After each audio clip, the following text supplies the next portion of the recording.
Today's show is brought to you in part by Rapid River Knife Works, home of Michigan's largest custom knife factory showroom. Welcome to 906 Outdoors. Kristen was on Lake Gogebic for jumbo perch. That's Gogebic gold right there. That might be one of the biggest perch in this lake. And we'll take a look at some vintage sleds. Sit back, put your feet up and the remote down. It's time for 906 Outdoors. 9 million acres of forest, 1,700 miles of continuous shoreline, 4,300 lakes, 12,000 miles of streams, more than 300 waterfalls, 15 counties, 2 time zones, and 1 area code. Welcome to the Upper Peninsula. Welcome to 906 Outdoors.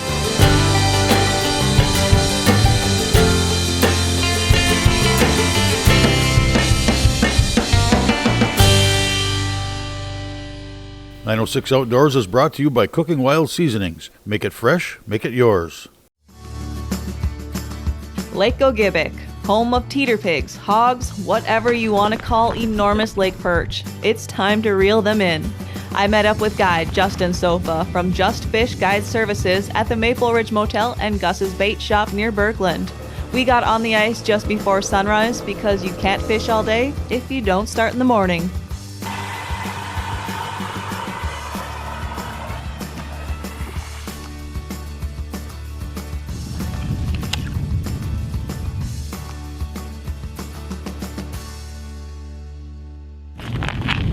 Oh, fish.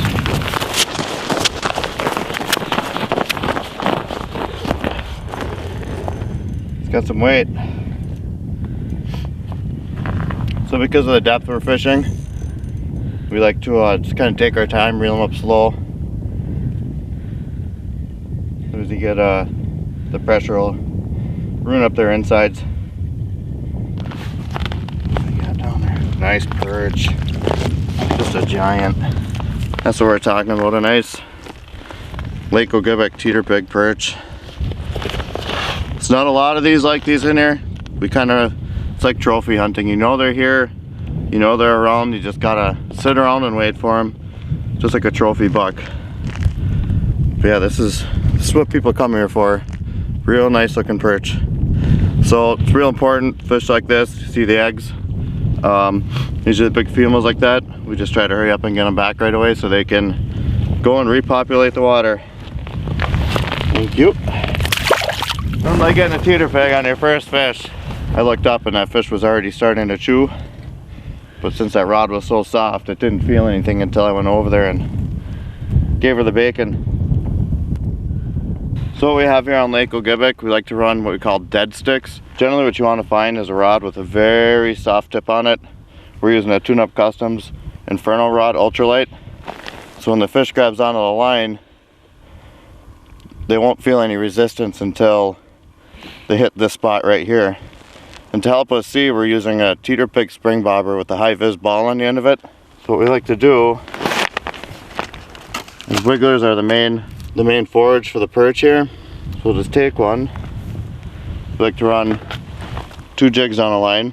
So we'll tail hook them right through the end.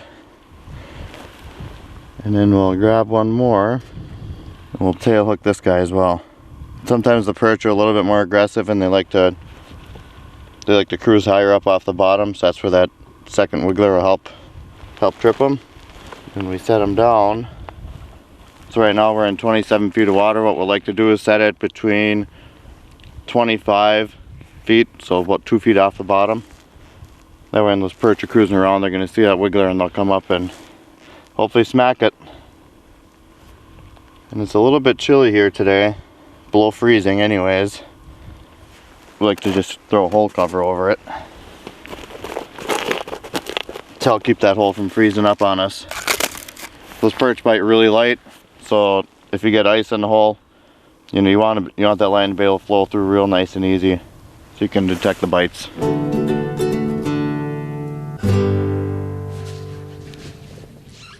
906 Outdoors is brought to you in part by Blades Bait and Tackle, your hardwater connection to Little Beatty Knock.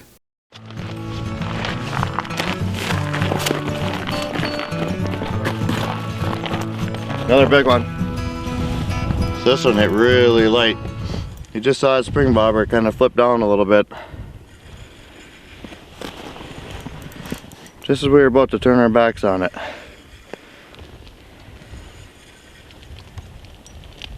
This feels like another good one. It's just coming up easy.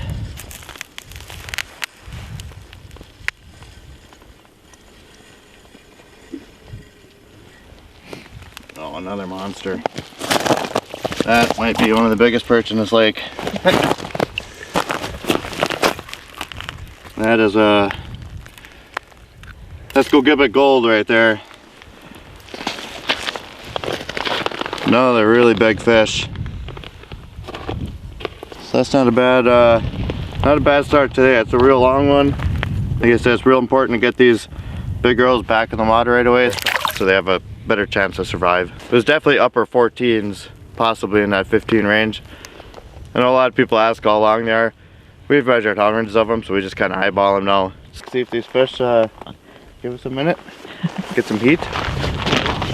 So when we jig inside the shack, generally what we'll do is we'll run a spoon, and these will keep a little bit higher up, just to try to draw the fish into the area. And the way the wigglers swim, they just kind of flap around. So I'll just kind of emulate when I'm jigging. Let's give it light twitches. When the fish will come in, I'll start to slowly pull it away, and I'll let it catch up, and then I'll pause it and see if it hits. If it doesn't hit, I'll start jiggling and pulling it away and see if it chases, and a lot of times I'll get a reaction out of them. When you're using a jigging rod, this is a Tune-Up Customs noodle rod. It's good to have that real soft tip on there, so as soon as they hit it, you'll feel it. A lot of times what happens is you'll be jigging like this, and the fish will grab it and the rod will just stop moving. It'll stay down, and then you give it the beans.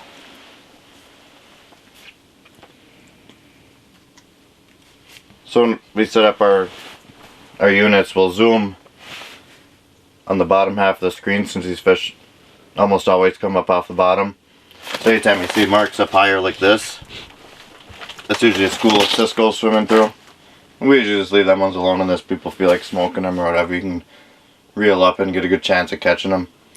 So on these hummingbirds, it's nice. You can have the dial so you can see the whole water column, but then from the yellow down is a zoom window, and then this side is magnified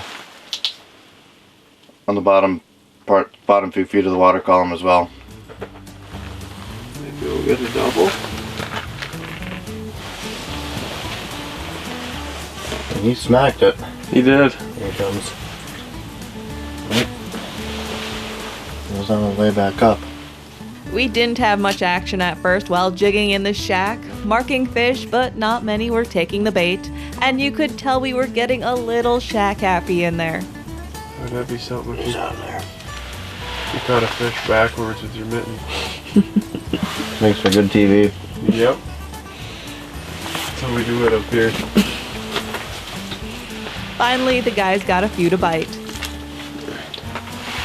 Spook him. And he's on. Not a bad fish. No.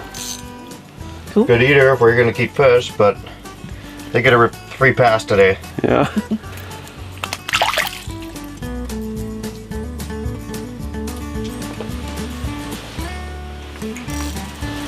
There we go.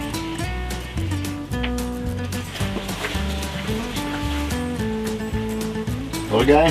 Yeah, I'm trying to slow him down.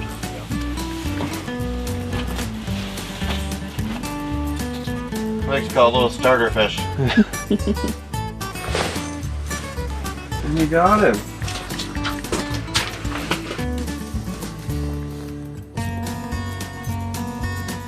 Perch. Is it? Yep.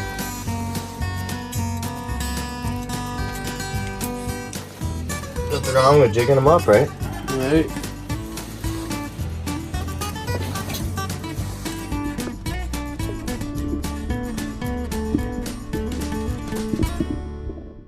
.906 Outdoors is brought to you in part by Christ, your Northwoods neighborhood store.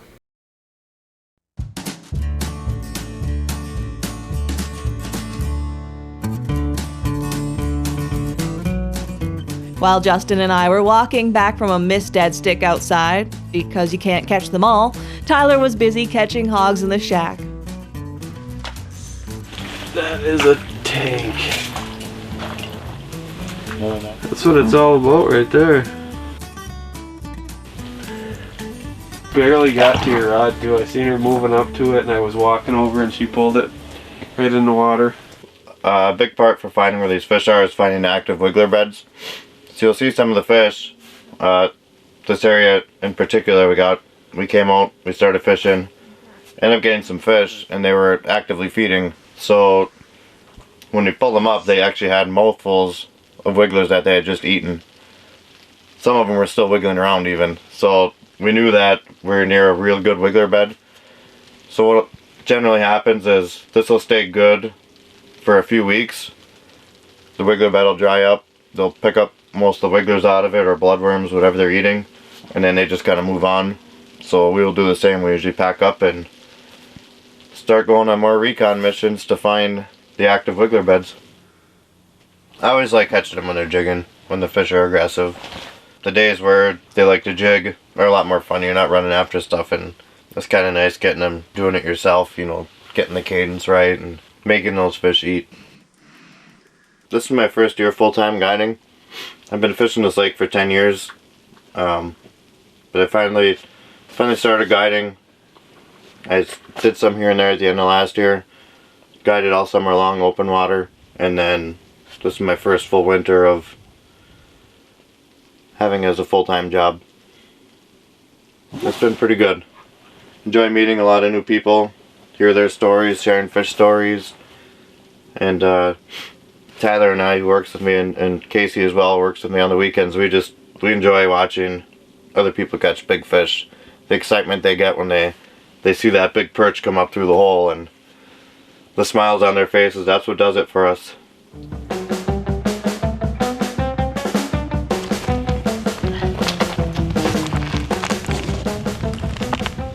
I smacked it pretty hard, so let's see what's on the other end. Oop. One of them small perch. Not small by any means. Nothing compared to the ones you caught earlier. Yeah, that's a big perch in a lot of places, but on this lake, that's short on one end, as they say. Probably around 10 to 11. Yeah. Go eat some bugs. Right now it's an even trade. You know, you get some jigging, but it's kind of transitioning as you get into February. It becomes more of a dead stick bite. The fish slow down a little bit, metabolism slows down, less oxygen and daylight getting down into the bottom. So they just kind of slow down a little bit. So that's why the dead stick is real key, because it's more natural looking. It's just a wiggler swimming on the bottom, or close to the bottom is all it is. Got him.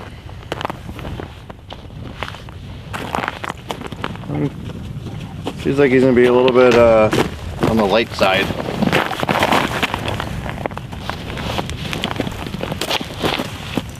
Ooh. Maybe not. It's got a little spunk. Big male, maybe. You know, it wasn't really doing much at first, but now it's trying to be a meanie. I think you realize he's hooked now. There's some head shakes. Oh, there we go. There we go. Well, that one went to the bottom jig. She hit like she was a little baby, but you can see she's not much of a little baby.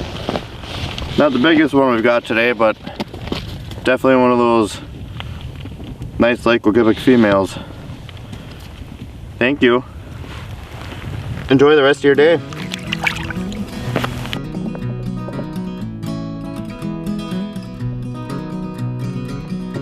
She hit that one really light, as you saw. Not aggressive like they were this morning. That's where these real light rods and those spring bobbers come in handy.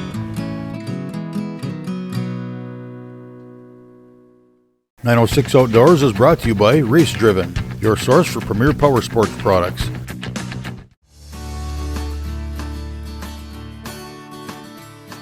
It's 25 fish a person. You can have 5 over 12 inches.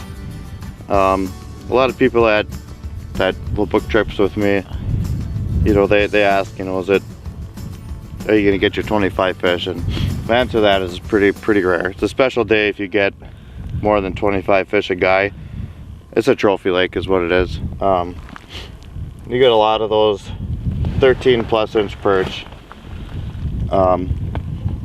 You'll run into some nice eater sized fish, and there's kind of general locations where those fish will hang around. For the most part, I think the bigger females, they don't school up so much. They just kind of make little wolf packs, and they'll just cruise around looking for food. They don't tend to hang around with the little ones. If you're catching smaller perch, there's a really good chance that you're not going to catch a big one in that school. But it's a good thing to be around them because they're eating, which means the larger females will come around and eat at some point. The key to this lake is being patient. And patient we were. We caught those first 2 perch right away in the morning. By noon, we had 5 on the ice.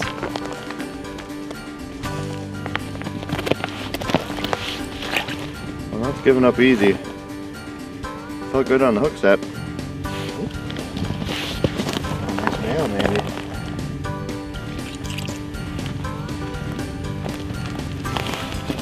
Back to backs. We like that. Yeah, it looks like a nice little male.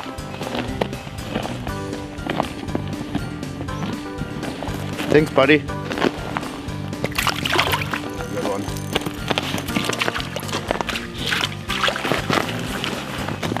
Nice fish. Ooh, she's spinning you and giving you a nice shot and everything. Look at how pretty I am. They are lively. They are. Very. What I learned hanging out on the ice with Justin and Tyler is you need eagle eyes and speed. You gotta be quick. Usually, once you see them hit, you just kind of drop what you're doing and run there. And give them the beans, as they say. Set them up and pull them in. That one actually kind of hooked herself. She was actually pulling drag out of the reel while it was in the rod holder, so she wasn't going anywhere. Hopefully that means they're going to be aggressive this afternoon. Seems like they picked it up in the last hour or so, seeing some more fish.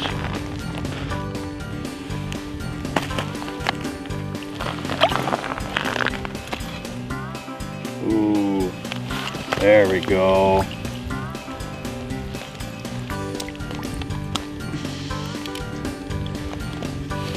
Just another giant Gogebic perch. Oh, how are you doing, lady?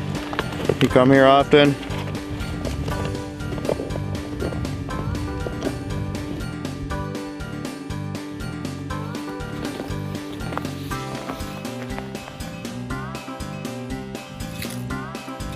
It's a nice one. I like the perch just because they're hard to catch. They're more of a challenge. They take a lot out of you, just trying to stay on top of them, but like I said, it's worth it in the end when you get on a good bite. Today was a pretty good bite. They usually stop eating right as it gets dark out. There's perch are sight feeders, so usually at nighttime they just belly up to the mud and take a little nap for a while. And right at the end of the day, we caught 2 more back to back. Can't keep up with him.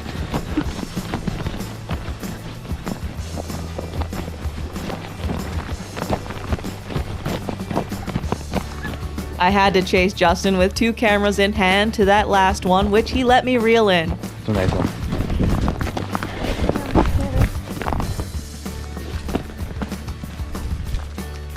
It was another giant hog to finish the day. There you go.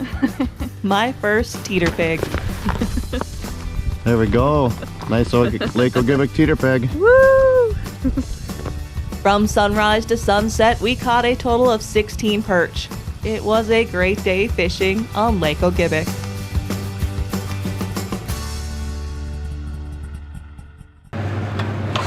For those of us who were part of it, the era of snowmobiling on machines that are now considered vintage or relics was a special time in snowmobiling history. The variety of machines seem endless. Snowjet, Ski Rule, John Deere, Chaparral, the list goes on. Oil injection was pouring oil into the gas jug along with the gas. You never left the garage without a spark plug wrench and a pocket full of extra plugs, and a tow rope. You could change a carburetor along the trail, and there was a good chance you had an extra one in the trunk. The smell of mixed gas two-stroke exhaust never left your snowmobile suit, and it was a good smell for some reason. As a friend of mine calls it, OD two-stroke. The ride was a crapshoot. You could arrive back home on one scheme, with one cylinder, or at the end of a rope. About the only thing predictable about a ride was that it would be fun.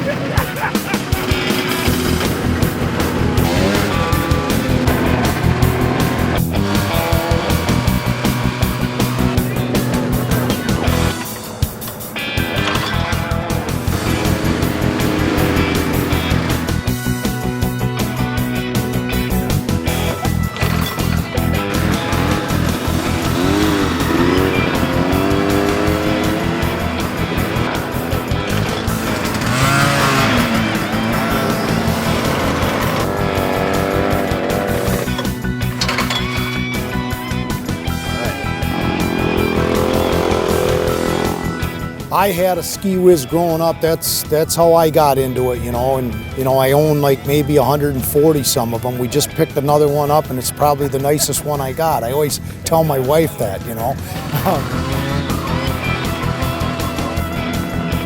Grew up on one, or their dad had them when they were a kid, or something like that, you know. And it's just something. It's a bug that you can't get rid of. You know, some people never grow up, but I'm one of them guys. I've been involved with vintage sleds for over 20 years. In the Uper culture, it's very welcoming. I go to a lot of shows across the country, and when you come to the UP, they make you feel like you're part of the community. From the minute you show up to the minute that you leave, you are part of the community. And I don't get that everywhere we go. It's almost like deer season. When everybody's up here for deer season, this has become a big attraction. Having more people come here that's never been to our community before, I just love that. I love to, you know, show off our town. And you gotta love the UP, there's no doubt about that.